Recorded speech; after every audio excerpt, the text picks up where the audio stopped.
Hello, this is Dr. Grande. Today's question is, can I analyze the case of Tracey Grissom? Just a reminder, I'm not diagnosing anybody in this video, only speculating about what could be happening in a situation like this. If you enjoyed this video, please like it, subscribe to my channel, and consider supporting me on Patreon. I'll put the link to Patreon in the description for this video. First, I'll look at the background of this case, move to the timeline of the crime, then offer my analysis. Tracey Michelle Grissom was born on February 15, 1982, and lived in Tuscaloosa, Alabama. This means she is exactly 10 years younger than me. Tracey married and had a son, but ended up getting a divorce. In 2003, when Tracey was 21 years old, she met a man named Hunter Grissom, who was 2 years younger than her. They married in 2004 and had a daughter together. Hunter worked for a company the couple started called Grissom Construction, and Tracey was a nurse. At some point during the relationship, Tracey claimed that she caught Hunter using marijuana, methamphetamine, and opioids. In the summer of 2010, she filed for divorce. Under the divorce agreement, Hunter was allowed to enter the family residence. According to Tracey, he attacked her physically on multiple occasions. Tracey never reported any of these alleged attacks to the police, and no one witnessed them. On November 22, 2010, there was an alleged attack that Tracey did report. She stated that on this day, Hunter arrived at her residence to watch the children. After she told him that she spent the night with her new boyfriend, Hunter flew into a rage and told her he was going to kill her. At about 10 p.m., he took her into the bedroom and conducted an assault of a sexual nature. During this attack, Tracey was rendered unconscious and stayed that way until about 4 a.m. She called Hunter and told him that she was hurt, bleeding, and needed assistance. He allegedly responded by saying, quote, "Blank you, I hope you die," unquote. Tracey went to the hospital and the police were notified. Hunter was arrested in connection with the attack. To protect herself from Hunter, Tracey obtained a restraining order and purchased a semi-automatic pistol, which she carried with her all the time. According to Tracey, Hunter stopped paying spousal support, which left her in financial distress. She claimed that she was informed that Hunter was not working, but she did not believe this. Instead, Tracey believed that Hunter was working and not reporting his income.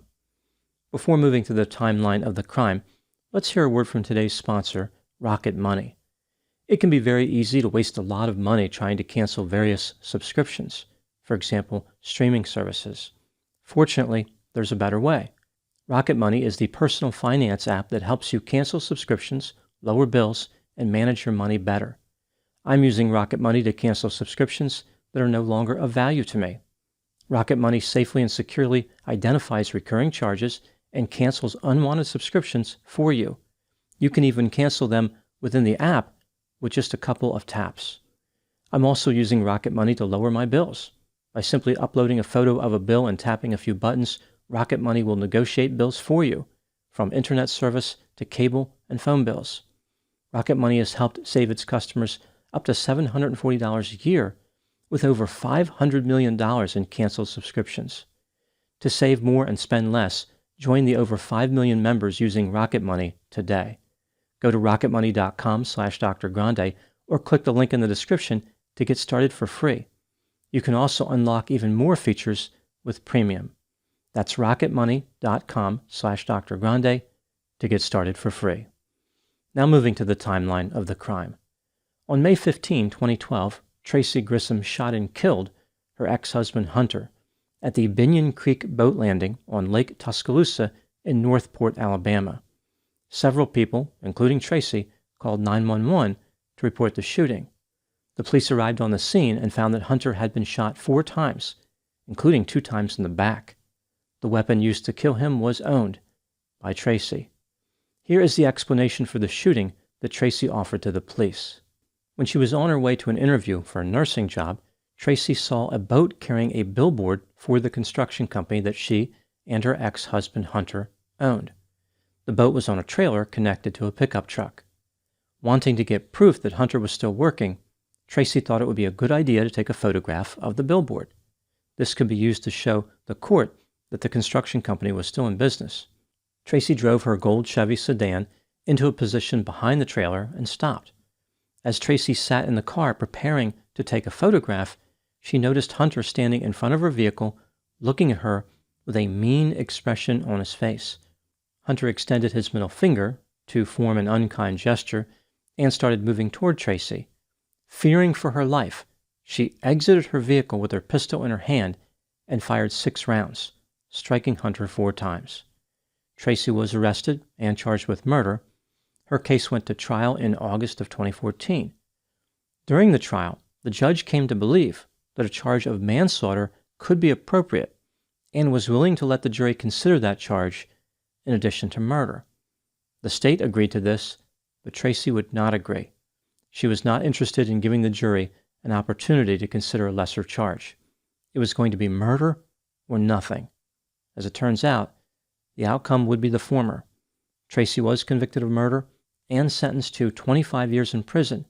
She will be required to serve at least 15 years of that sentence. Therefore, she will be eligible for parole in 2029. In 2022, Tracey Grissom gave a media interview from prison. She claimed that she is the best version of Tracey Grissom that there's ever been. Despite being in prison, she is freer in her mind than she has ever been in her life. The freedom is an overwhelming peace, and she wants to teach other people how to obtain that overwhelming peace. Tracey regretted shooting her ex-husband to death. She was looking forward to her release from prison so she could advocate for other women who had been attacked by romantic partners. Now moving to my analysis. Tracey Grissom continues to maintain her innocence, claiming that she was traumatized and this contributed to the shooting. She has a large number of supporters who believe that Hunter caused his own death through his bad behavior. The state, of course, disagrees. They argue that Tracey murdered Hunter and there was no valid claim of self-defense. Before weighing the evidence in the murder case, I want to talk for a moment about Tracey's claim that she was attacked by Hunter on November 22, 2010. Again, she stated that Hunter conducted an assault of a sexual nature. This accusation would have been a key part of Tracey's defense strategy, but she was not allowed to introduce it at trial. Many people believe that Tracey falsely accused Hunter. However, considering that Hunter was arrested, the police must have believed, at least at some point, that the attack really occurred. There is some evidence supporting Tracey's accusation. For example, Hunter claimed that during the night of the alleged attack, he had rough, consensual sex with Tracey. He was saying this to deny wrongdoing, but it kind of makes him look guilty. In addition, Tracey experienced a series of medical problems that she attributed to the alleged attack. Several surgeries on her digestive system had left Tracey using an ostomy bag all the time. The state did not seem to be completely convinced that Tracey was telling the truth. For example, Tracey claimed that she was unconscious after the attack until 4 a.m., but she was on her phone prior to that. She sent a text message to her boyfriend at 1:49 a.m. and again at 2:07 a.m. A head wound sustained by Tracey appeared to support her claim, but as it turns out, it was only superficial. Also, there was no evidence of internal tears, and Tracey did not have bruises in photographs that were taken not long after the alleged attack. In other photographs, taken days later, she appears to have extensive bruising. Maybe it just took the bruises a while to show up, but some people have accused Tracey of manufacturing her injuries. As far as the explanation for all these surgeries that Tracey required, the state implied that she had an elective surgery which may have resulted in complications. I don't know if Tracey is telling the truth or not, but one thing is for certain. Hunter never had a chance to defend himself against the accusation because Tracey shot him to death. With this in mind, let's take a look at the evidence, both for and against the idea that Tracey Grissom is guilty of murder, starting with the inculpatory factors. Tracey claimed that she stopped at the boat landing because she just happened to see the Grissom construction sign through the trees. She wanted to prove that Hunter was working. However, her attorney had submitted a list of jobs that Hunter had performed. It appears as though Tracey already had proof that Hunter was working. If Tracey was really trying to get a photograph of the billboard on the side of the boat, why did she pull behind the trailer? Even though Tracey was in a position of relative safety in her vehicle, she decided to exit after Hunter allegedly approached her. If she was really frightened, why didn't she simply stay in her vehicle and drive away? 2 colleagues of Hunter, who were not far from him when he was shot, said that he was running away from Tracey, not running toward her. Hunter told one of his colleagues to call the police. Out of the 4 bullets that struck Hunter, 2 of them hit him in the back. This supports the theory that he was running away from Tracey. Hunter had a life insurance policy that would have paid Tracey $103,000. On May 14, 2012, the day before Tracey shot and killed Hunter, she called the insurance company to verify they had the right address. Moving to the exculpatory factors, Hunter was arrested for marijuana possession in 2011, which could be used to support part of the claim that Tracey made about him using drugs. Hunter may have brutally attacked Tracey in November of 2010, which would explain why she was frightened of him. That's pretty much it for exculpatory factors. When considering all the evidence, do I think that Tracey Grissom is guilty of murder? Yes. In my opinion, she is guilty beyond a reasonable doubt. Tracey caused the confrontation and shot Hunter as he was running away. Whether she was attacked 18 months earlier could be considered relevant because it speaks to her state of mind, but there's no way to know if that attack really happened. What do I think happened in this case? This is just a theory, my opinion.